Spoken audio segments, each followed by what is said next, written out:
Na mtazamaji, hujambo popote ulipo, karibu katika muktasari wa taarifa zetu za kila awali ya saa, ukiwa nami Mwanahamisi Hamadi.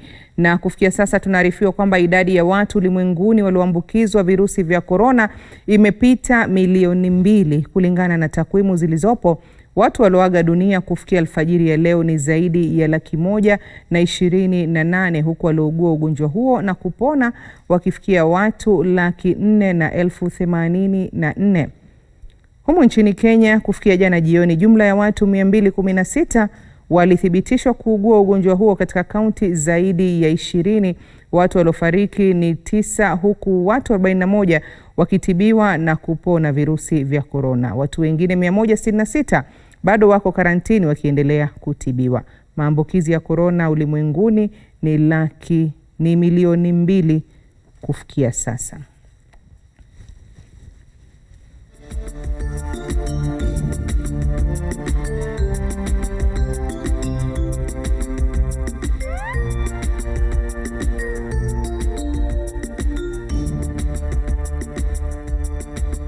Na sasa tukiangazia kwa kina yanayojiri humu nchini ni kwamba Naibu Gavana wa Kaunti ya Kilifi Gideon Saburi anatarajiwa kurejeshwa mahakamani kuhusiana na kesi inayomkabili, ambapo anadaiwa kuchangia kusambaa kwa virusi vya korona. Hakimu mkaazi Rita Amwayi anatazamiwa kutoa uamuzi iwapo Saburi ataachiliwa kwa dhamana au la. Hebu tusikize ni yapi yanayojiri hivi sasa katika mahakama hiyo.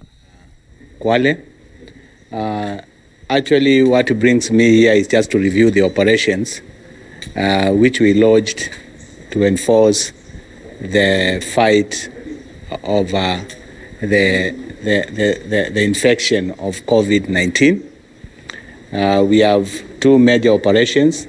The first operation is the curfew, which starts at 7 p.m. Up to 5 a.m.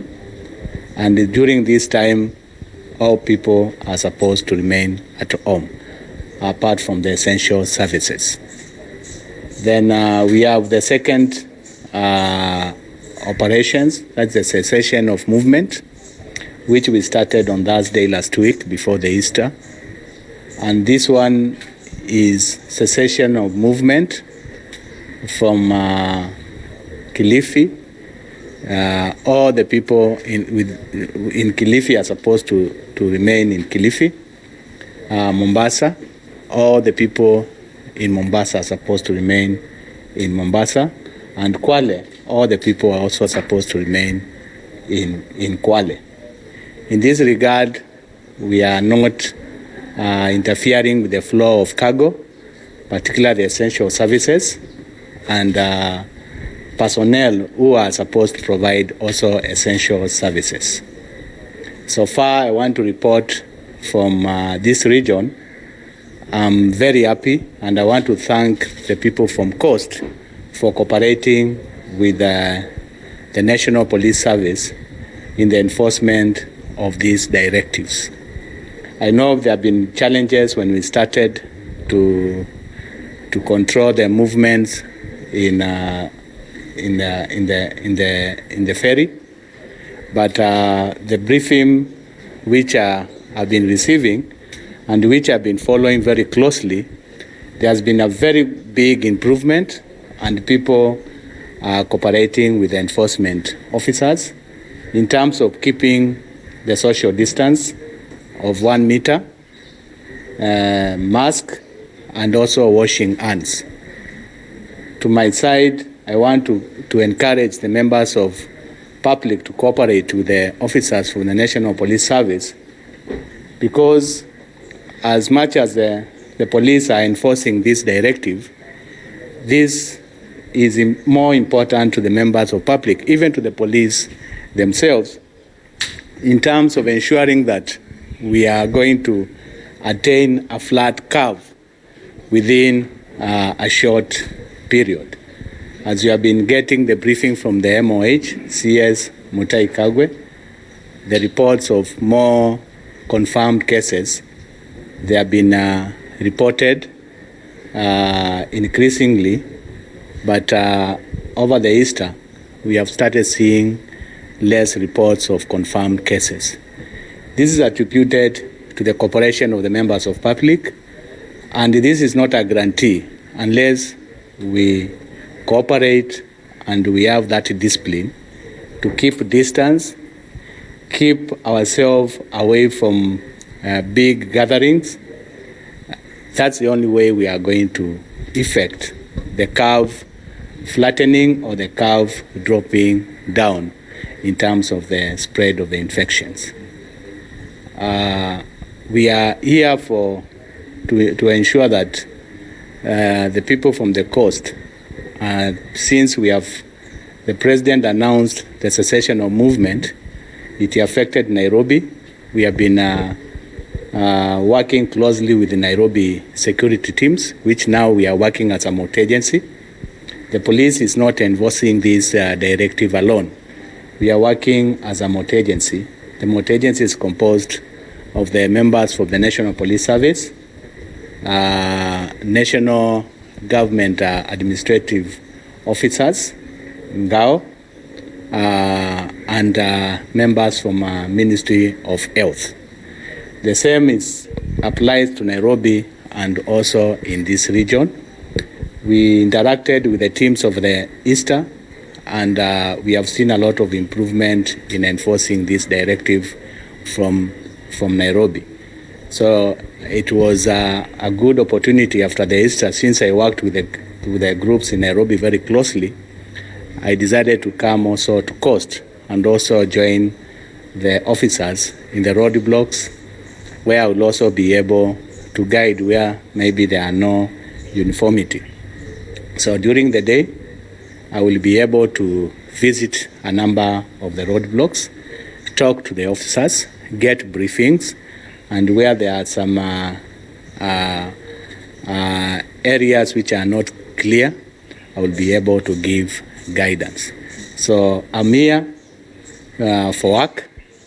I'm here to guide the officers, and another issue which requires my guidance, as long as it is not very clear, I'll remain here until every party understand the operations guidelines.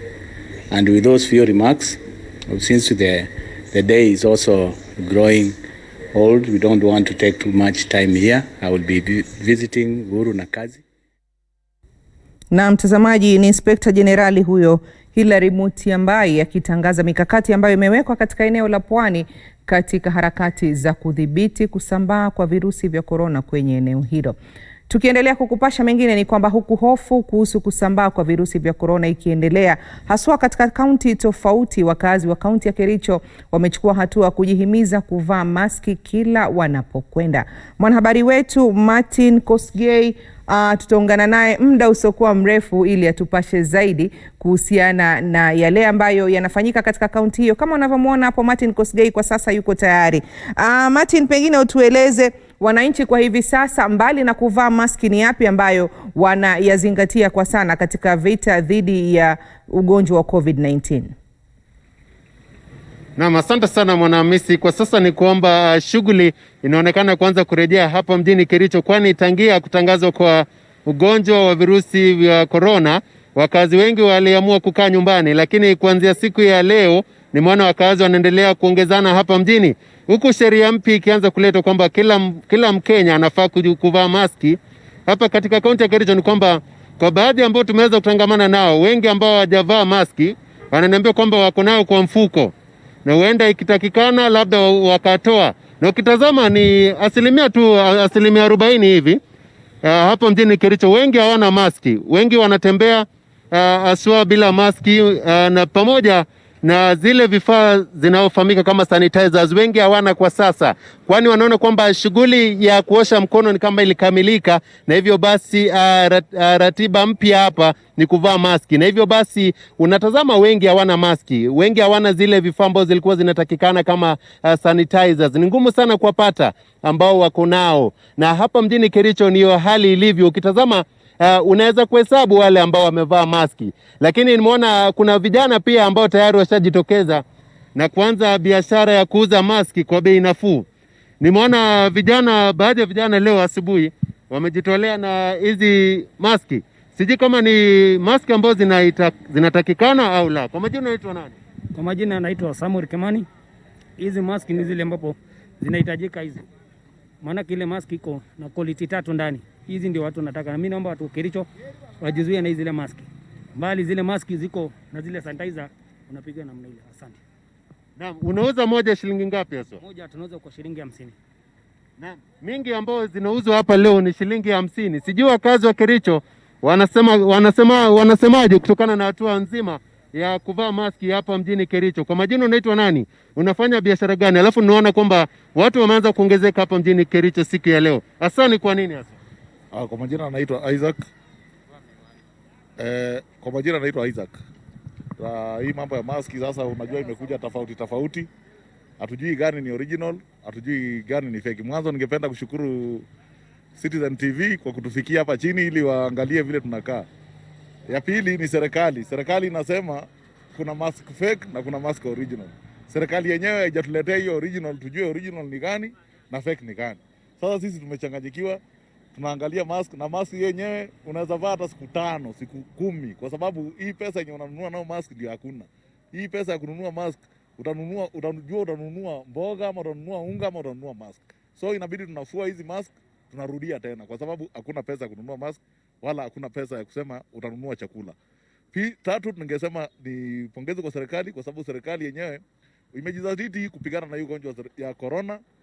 Bali tunauliza hiyo serikali, vile mnapigana na hiyo ugonjwa wa corona, hao wananchi wa chini mnawaweka wapi? Hiyo mask original yenyewe mnasema ni original na fake. Ni gani fake, ni gani original? Mtuletee sana. Shukrani. Moja tu tukimalizia dakika moja. Kwa majina unaitwa nani? Kwa majina naitwa Michira Henry. Pia ningeweza kusema kwamba hapa Kericho shughuli ni kama imerudi ya kawaida, kwamba hawa vijana unapowaona wote hapa hawana kazi ya kufanya, njaa imetutoa nyumbani. Hatuna pesa, hatuna kazi ya kufanya. Tungeliomba serikali yetu Uhuru Kenyatta aweze kuangalia hao wananchi wa chini, kwa sababu kuna hawa vijana wanatoka kila siku ndio wapate riziki yao ya kukula. So hakuna venye hao watu watakaa kwa nyumba, maybe watakuwa waizi ama wafanye kazi nyingine yenye istahili. Tafadhali tunaomba serikali yetu kuu muangalia hao wananchi wadogo wapate kitu ya kukula, ili kwamba tukae kwa nyumba, muweze kutupima, tupatikane, turudi shughuli zetu na kawaida. Nashukuru sana. Ukiona unaweza hesabu wangapi wana maski hapa nyuma yangu. Unaweza hesabu wengi hawana maski. Na ni afya yako. Ni hayo tu kwa sasa Mwanahamisi. Mimi nafahamika kama Martin Kosgei kutoka Kaunti ya Kericho. Na kutoka Kericho tuangazie mengine, kwani katika kaunti ya Nakuru Wizara ya Afya inaendeleza mikakati ya kudhibiti kusambaa kwa virusi vya korona baada ya watu 5 kuthibitishwa kuugua ugonjwa huo. Mji huo ambao unaunganisha miji tofauti uko katika hatari ya kupata maambukizi zaidi iwapo maagizo ya serikali hayatazingatiwa ipasavyo. Ivan Sasiba anazungumza na Daktari Kariuki Gishuki ambaye ni mmoja wa wale wanaongoza juhudi za kukabiliana na virusi vya korona. Kwako Wasiba, kama unanipata vyema. Hamisi, ulivyosema ni hakika kwamba mji huu wa Nakuru unaunganisha miji tofauti yakiwemo pia mataifa yale ya Afrika Mashariki yote. Sasa zile niseme kwamba wale wa masafa marefu watu wakionekana kutumia barabara hii, wengine wakisimama hapa katika shughuli tofauti kidogo pengine kujipumzisha kabla kuendeleza safari zao. Na tulipo ni katika afisi za yule anayesimamia masuala ya niseme kwamba ya afya katika eneo hili la Nakuru, kaunti hii ya Nakuru, Daktari Kariuki Gishuki ambaye ni waziri anayesimamia masuala ya afya, na moja kwa moja tutakuwa tukizungumza naye aweze kutuambia pengine mikakati ipi ameweza kuweka kuhakikisha kwamba kila kitu kishwari, hasa katika maeneo ya usafiri kama hayo yanayounganisha maeneo tofauti hasa vituo vile vya magari mjini Nakuru. Daktari, tu pengine kama utaweza kusoma tuzungumze moja kwa moja, ukianza kutuambia tu kaunti mikakati gani mmeweka zaidi ya kuhakikisha kwamba kaunti hii tumeweza kudhibiti hali ya maenezi ya corona, hasa tukijua kwamba kuna sasa kufikia sasa ni visa 5 vimeweza kudhibitishwa katika kaunti hii. Asante sana kwa swali lako, na kwanza kabisa ningependa kudhibitisha kwamba kuna watu 2 ambao wana ugonjwa huu ambao tuko nao hapa. Wale 3 wengine ni wakaazi wa hapa, lakini walikuwa wametembea nje ya nchi, halafu wakaja, walipofika JKIA wakawekwa kando katika karantini Nairobi, na huko ndio wamepimiwa na wakapatikana kuwa wana ugonjwa huu. hawajawahi tangu wakuje kutoka nchi za nje kuja katika kaunti ya Nakuru. Katika upande huo mwingine, mikakati ambayo tumeweka, kitu cha kwanza kabisa ni kuhamasisha wananchi kuhusu hii shida. Ndio watu wajue ugonjwa huu ni nini, unaenezwa namna gani na njia ya kujizuia, na pia unakuja na symptoms na signs aina gani. Kitu cha pili, county government ya Nakuru imeweka sehemu za maji katika kila mahali. Ukitembea town na hata sub counties zote utakuta kwamba kuna maji na sabuni ya kuoga. Na pia tumeweka ile tunaita preventive health messages kwa kila mtu katika radio, katika TV, ndio watu waelewe. Na tumekuwa tukifanya fumigation katika town ya Nakuru, Naivasha na Molo. Fumigation ni katika ile hali ya kudisinfect town, ndio hizi viruses zikuwe kwa wingi ambapo watu wanaguza kila siku. Pia kama unavyojua, tumekuwa soko yetu ya hapa Nakuru imekuwa na watu wengi sana, na tumewatawanya katika soko tofauti katika town. Hata pengine ulisikia Mheshimiwa Rais akisema kuhusu jambo hilo, ndio watu tuweze kuhimiza ile inaitwa social distancing. Kitu pia tumefanya ni kwamba unajua Nakuru kwanza kabisa ina zaidi ya watu milioni mbili na pia idadi ya watu, na pia Nakuru ni mji ambao watu wengi hupitia wanapoenda magharibi mwa nchi, kaskazini mwa nchi ama kusini. Na kwa hivyo tumeweka mikakati ya kutoa watu katika main bus stop, na tumeweka bus stops katika sehemu baribari. Kwa mfano kaskazini mwa jiji hili, upande wa magharibi na pia kusini, ndio watu wasitangamane sana katika ile hali ya social distancing. Tena kwa upande wa kiafya tumehakikisha ya kwamba tumetrain watu wa afya zaidi ya 1,500, na pia tumenunua PPEs.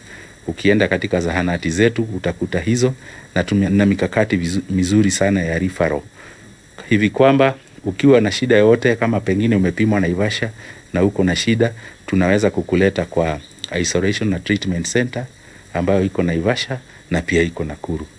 Na ningependa kusema tuna wagonjwa wawili hapa katika isolation center yetu, na hao wagonjwa wawili wanaendelea vizuri na tunaona watapata nafuu. Basi mlivyosikia, huyo ni Daktari Kariuki Gishuki akiweza tu kutuambia mikakati, na niseme kwamba kufikia sasa hali halisi katika kaunti hii kuhusiana na swala nzima la virusi vya corona katika kaunti hii, akituambia kwamba kufikia sasa wameweza tu kusema kwamba kubaini vile visa angalau kutokana na vile visa viwili, wameweza kupata watu 66 walio katika karantini ya lazima hapa mjini Nakuru, kuangalia tu kuona iwapo wataweza kupatikana na virusi hivyo ama kama hawatakuwa navyo waone njia itakuwa ipi. Vile vile pia akiweza kukamilisha kwamba wameweka mikakati tosha kuhakikisha kwamba kaunti hii haitaweza kupata au kuandikisha visa zaidi kuhusiana na maradhi haya yote. Kutoka jimbo la Nakuru, kazi kako Mwanahamisi, langu jina Evans Asiba. Na asante sana Asiba kwa hayo. Na hapa ndani ya studio tumepata taarifa za tanzia ambazo zimetufikia hivi sasa, na zinasema kwamba mwanahabari ambaye pia ni mwandishi wa kitabu cha Siku Njema, Profesa Ken Walibora amefariki. Profesa Ken Walibora alifariki siku ya Ijumaa na mwili wake umepatikana katika hifadhi ya maiti ya Kenyatta. Profesa Ken Walibora amefariki na mwili wake unasemekana kupatikana katika hifadhi ya maiti ya Kenyatta. Mtazamaji, tutakupasha mengi tu kuhusiana na tanzia hiyo katika taarifa zetu za baadaye. Kwa sasa tunakamilisha muktasari wa taarifa zetu hapa, lakini usende mbali, kwani nitarejea itakapotimu saa 5 kamili na mengi zaidi. Kwaheri kwa sasa.